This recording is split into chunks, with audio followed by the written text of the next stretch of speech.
ஆனந்தி, திருப்பூர் பல்லடத்தில் வெல்லும் தமிழ் பெண்கள் மேற்கு மண்டல திமுக மகளிர் மாநாடு தற்போது நடைபெற்றுக் கொண்டிருக்கிறது. அந்த காட்சிகளை தான் இப்போது பார்த்துக் கொண்டிருக்கிறோம்.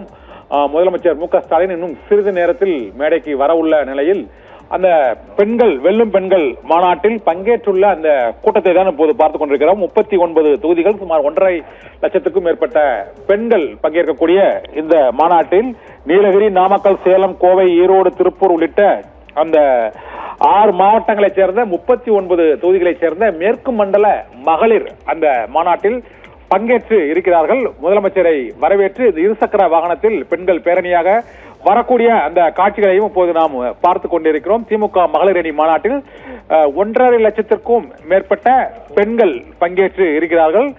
கொங்கு மண்டலத்தை பொறுத்தவரை மேற்கு மண்டலத்தை இந்த முறை கொங்கு மண்டலத்தில் இருந்துதான் வெற்றியை தொடங்க வேண்டும் என்று அறிவித்த நிலையில் இப்போது மேற்கு மண்டலத்தில் மகளிர் மாநாடு நடைபெறுகிறது.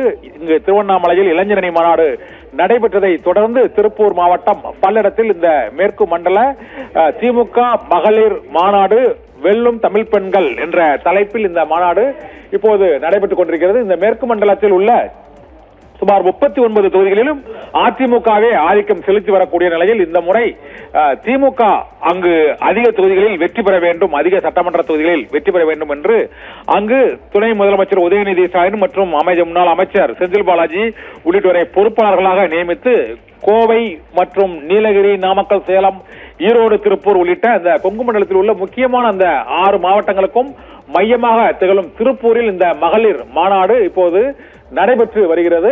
இந்த மகளிர் அணி மாநாட்டில் சுமார் 1.5 லட்சத்திற்கும் மேற்பட்ட பெண்கள் பங்கேற்றுள்ள நிலையில் 2026 சட்டமன்ற தேர்தலில் பெண்களுக்கான பல்வேறு திட்டங்களை, இலவச பேருந்து பயணம், மகளிர் உரிமை தொகை ஆகிய 2 மிகப்பெரிய திட்டங்களை அமல்படுத்தி இருப்பதன் மூலமாக பெருவாரியான பெண்கள் வாக்குகளை அறுவடை செய்யும் நோக்கில் இந்த மகளிர் மாநாடு திருப்பூர் பல்லடத்தில் நடைபெற்றுக் கொண்டிருக்கிறது. இன்னும் சில நிமிடங்களில் முதலமைச்சர் மு.க. ஸ்டாலின் அந்த மேடைக்கு வர உள்ள சூழ்நிலையில் திமுக மேற்கு மண்டல மகளிர் மாநாடு 1.5 லட்சத்திற்கும் மேற்பட்டோர் பங்கேற்கக்கூடிய வகையில் மிக பிரமாண்டமான முறையில் நடைபெற்றுக் கொண்டிருக்கிறது. அந்த காட்சிகளைத்தான் இப்போது நாம் பார்த்துக் கொண்டிருக்கிறோம். ஆனந்தி.